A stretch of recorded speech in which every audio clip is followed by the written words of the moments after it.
Je dépose plainte ce jour car je ne comprends pas les dysfonctionnements auxquels j'ai été confrontée durant ces épreuves tragiques et auxquels la majorité des Français ont aussi été malheureusement confrontés. Je ne comprends pas l'abstention d'Agnès Buzyn qui savait que ce tsunami allait coûter des vies humaines. J'ai donc décidé de déposer plainte. Bonjour à toutes et à tous, je me présente, Ayash Sofia, 41 ans. Je suis native du Tarn et je réside à l'heure actuelle à Montpellier. Sur le plan professionnel, j'exerce en qualité de psychologue du travail depuis 18 années. Mon activité professionnelle s'articule autour de deux axes principaux. J'interviens d'une part en entreprise et je suis essentiellement intervenue en centre hospitalier pour la prévention et la prise en charge des risques psychosociaux. Donc il s'agit d'améliorer les conditions de travail, accompagner le personnel confronté à du stress, burn-out, situation de harcèlement ou lorsqu'il y a eu un événement vécu sur un mode traumatique. Et la deuxième partie de mon activité repose sur la prévention routière. J'ai également été adjointe au maire de la ville de Montpellier et Philippe Sorel m'avait confié entre 2014 et 2020 la délégation du handicap, de la jeunesse et de la vie étudiante. Donc le dénominateur commun finalement entre mon activité de psy et celle d'avoir été élue, c'est l'amour de l'humain. Je me réalise en aidant les autres et j'ai un tempérament altruiste.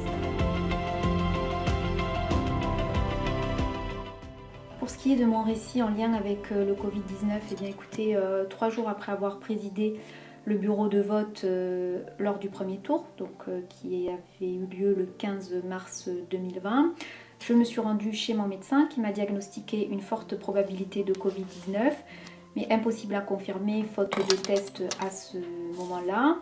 À cette période, mes parents qui résident à la base à Toulouse étaient exceptionnellement chez moi puisque mon père a dû subir le 10 mars 2020 une petite intervention du changement de boîtier de son pacemaker et le médecin m'a donc prescrit des masques puisqu'il s'agissait de protéger mes parents qui présentaient des facteurs de comorbidité, comme je vous disais, qui étaient exceptionnellement chez moi. Je n'ai pas eu droit à ces masques puisque la pharmacie m'a rétorqué qu'un décret leur interdisait la vente de masques. Donc vous l'aurez compris, j'étais la première à être contaminée. Quelques jours après, ma mère a présenté tout un ensemble de symptômes relevant du tableau Covid-19. Malgré mon état, j'ai dû m'occuper d'elle puisqu'elle a perdu l'usage de la marche, donc je devais l'accompagner aux toilettes, etc.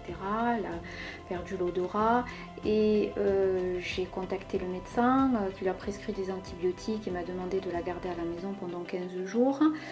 Soudainement, 3 jours après les premiers symptômes, elle a eu une hypoxémie. La couleur de ses pieds et de ses mains a viré au bleu-violet. J'ai téléphoné 3 fois au SAMU. 3 fois, ils ont refusé la prise en charge. Et j'ai dû moi-même mobiliser une ambulance privée, la déposer en clinique au Millénaire. Ils ont d'abord émis un pronostic défavorable, puis grâce au protocole du professeur Raoult, elle a été miraculeusement sauvée. Pour ce qui est de mon père, 5 jours après l'hospitalisation de maman, il avait 79 ans, il a présenté des symptômes aussi moins marqués. Pas de fièvre notamment. SOS médecin est passé à la maison, il a prescrit du Doliprane et m'a préconisé de le garder au domicile sans test pendant 15 jours. J'ai téléphoné à ce moment-là au SAMU en insistant cette fois-ci sur le fait que ma mère était Covid-19 dans un état très grave. Il a donc été hospitalisé mais son état s'est dégradé très rapidement. Et malheureusement, il est décédé le 4 avril 2020 pendant que ma mère était au service de soins intensifs avec tout ce que cela peut comporter au niveau de son processus de deuil actuel. J'ai donc décidé de déposer plainte. Je dépose plainte contre les membres du gouvernement. Maître Divisio m'accompagne et prend en charge cette démarche de plainte. Je dépose plainte ce jour car je ne comprends pas les dysfonctionnements auxquels j'ai été confrontée durant ces épreuves tragiques et auxquels la majorité des Français ont aussi été malheureusement confrontés.